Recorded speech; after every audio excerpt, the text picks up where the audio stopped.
Hello friends. हमने पिछले video में बात करी मोटापे के बारे में। हमने पार्ट 1 और पार्ट 2 आपने देखा होगा, नहीं देखा हो तो आप उसको जाकर अवश्य देखिए। और फ्रेंड हमने जहाँ से पार्ट 2 में छोड़ा था वहीं से कंटिन्यू करते हैं। फ्रेंड एक मोटापा के लिए ना एक वातावरण चाहिए होता है। वातावरण से मेरा मतलब है कि एक ऐसा माहौल जो खासकर हम देखते हैं कि मिडिल क्लास फैमिली में आजकल देखें तो बहुत ज़्यादा चलन में है कि बहुत सारे प्रोसेस्ड फूड खाना, फास्ट फूड आइटम्स को खाना, है ना। वीक में कम से कम एक बार या दो बार बाहर जाके खाना खाना, ये सब जो आदतें हैं फ्रेंड वो धीरे धीरे हमें क्या करती है कि ओबेसिटी की तरफ ढकेलती है। अगर हम फ्रेंड बात करें कि अगर ये सब चीज़ें हमारे पास है, अगर मोटापा का कारण क्या है और कैसे हमारा जो पाचन तंत्र है काम करता है और वो काम नहीं करता तो कैसे जाके मोटापा हो जाता है।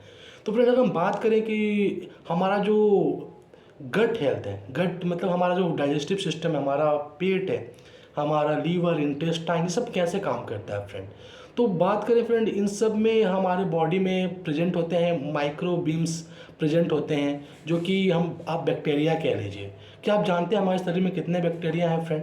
हमारे शरीर में 100 ट्रिलियन बैक्टीरिया होते हैं। जी हाँ, 100 ट्रिलियन।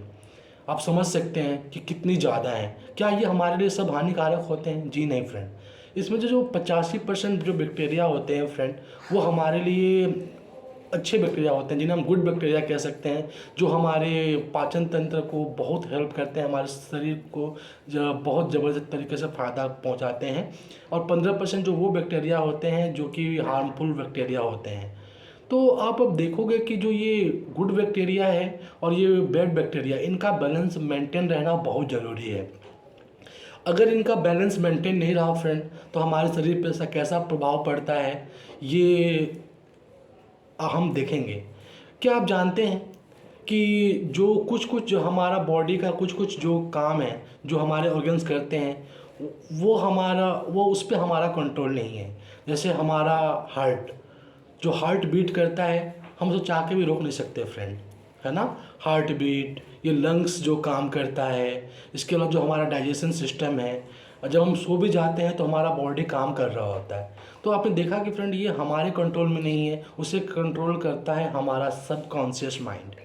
सबकॉन्शियस माइंड फ्रेंड, जब हम सो जाते हैं हमारा माइंड जब उसमें होता है, उसमें भी काम कर रहा होता है, वो सारे निर्देश दे रहा होता है जिस पे हमारा बॉडी काम करता है और हम जीवित रहते हैं।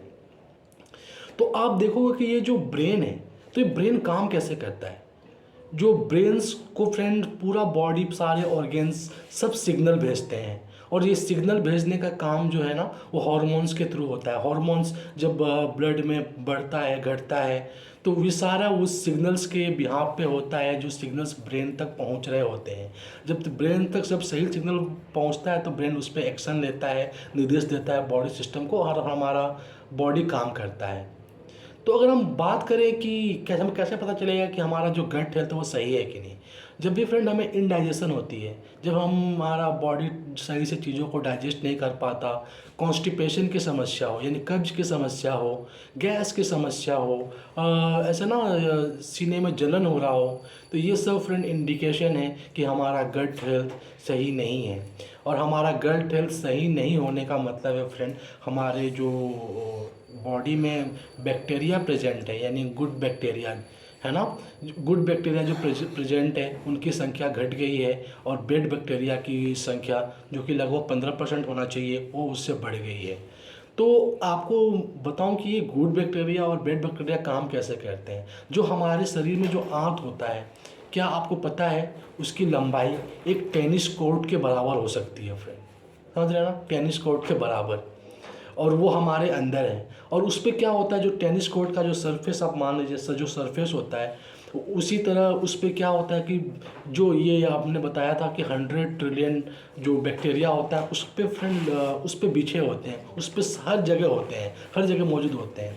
और जो हमारे शरीर में जो भी खाने के थ्रू जो इन्फेक्शंस, बैक्टीरिया, वायरसेस जो इंटर करते हैं, वो ये गुड बैक्टीरिया उनको फ्रेंड मार देता है। और जब मार देता है तो ये हमारे लिए क्या करता है, एक वॉल का काम करता है, इन्फेक्शंस को फ्रेंड वहीं पे ख़त्म कर देता है। लेकिन क्या होता है, जब ये गुड जो बैक्टीरिया हैं उनकी संख्या अगर घटने लगे फ्रेंड्स, तो वो क्या होता है कि जब बेड बैक्टीरिया की संख्या बढ़ता है तो वो जो दीवार होता है जो कि रोकता है उसको क्या करते हैं, उसमें छेद, आप समझ लीजिए कि छेद हो जाता है, जिसके माध्यम से सारे हमारे बैक्टीरिया जो है या इन्फेक्शंस जो है वो हमारे ब्लड में इंटर कर जाते हैं।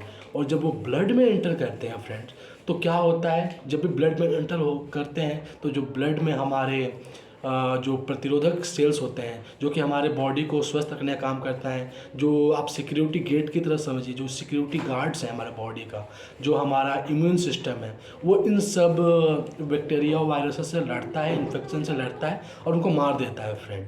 यहाँ तक तो फ्रेंड सब ठीक है, कोई इशू नहीं है। लेकिन समस्या ये है कि जब वो दीवार जो इंटेस्टाइन में जब गुड बैक्टीरिया की संख्या कम हो जाती है तो जो छेद होता है तो उससे बार बार इन्फेक्शंस, बैक्टीरिया और वायरस हमारे बॉडी में आने लगते हैं फ्रेंड। और वो जब बार बार हमारे बॉडी में आते हैं तो बार बार हमारा जो इम्यून सिस्टम है, हमारे इम्यून सेल्स हैं, उनसे लड़ते लड़ते हैं। और इस लड़ने का दुष्प्रभाव ये होता है फ्रेंड कि ये हमारे अंदरूनी जो पार्ट्स हैं उसमें ना जख्म होने लगते हैं।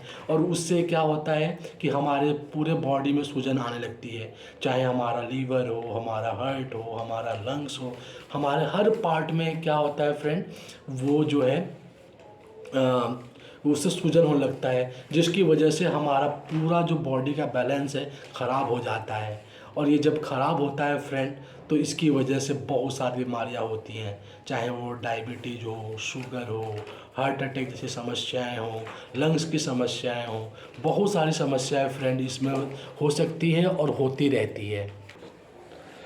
तो इससे क्या होता है कि हमारा जो बॉडी सिस्टम है वो धीरे धीरे वीकेंड हो जाता है फ्रेंड।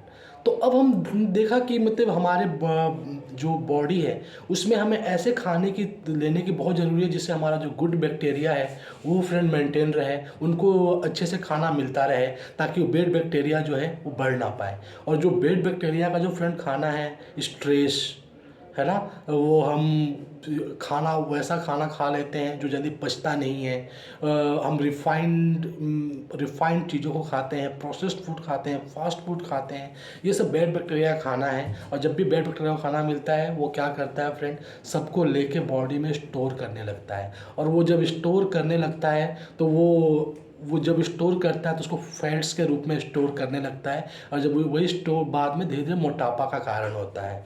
और जब भी आप देखोगे ना कि जो बेड बैक्टीरिया है जब उसको खाना मिलता है तो वो ब्रेन को सिग्नल भेजता है कि क्या कहते हैं, ब्रेन को सिग्नल जाता है कि कुछ इमरजेंसी है। और ब्रेन जब भी इमरजेंसी होता है तो हम क्या करते हैं फ्रेंड्स, जब भी इमरजेंसी होता है तो हम सबसे पहले वैसे चीज़ों को लगते हैं चीज़ों को स्टोर करने जो कि इमरजेंसी में यूज़ करें। और यही काम हमारा ब्रेन करता है। और इससे हमारा बॉडी का जो सिस्टम में गड़बड़ा जाता है और हमारा जो बैक्टीरिया का जो काउंट है, गुड बैक्टीरिया का, वो घटने लगता है। तो फ्रेंड हमने देखा कि ये बैक्टीरिया जो है हमारे लिए कितने बढ़िया है और कैसे ये ढंग से काम करते हैं फ्रेंड। अगले वीडियो में फ्रेंड हम देखेंगे कि जो हमारे वो बॉडी में भूख लगती कैसे है और हमारी संतुष्टि कैसे होती है, ब्रेन को कैसे पता चलता है कि हमारा पेट भर गया है और हमें खाने की ज़रूरत नहीं है। फ्रेंड अगले वीडियो में इसको देखते हैं। Thank you. आप लोगों को अगर आपने पहली बार वीडियो देख रहे हैं तो पिछला वीडियो भी अवश्य देखें ताकि अच्छे से समझ में आए। और ये हमारा टॉपिक है मोटापा, ये कैसे काम करता है, इसको हम डिटेल में फ्रेंड कवर कर रहे हैं। Thank you very much.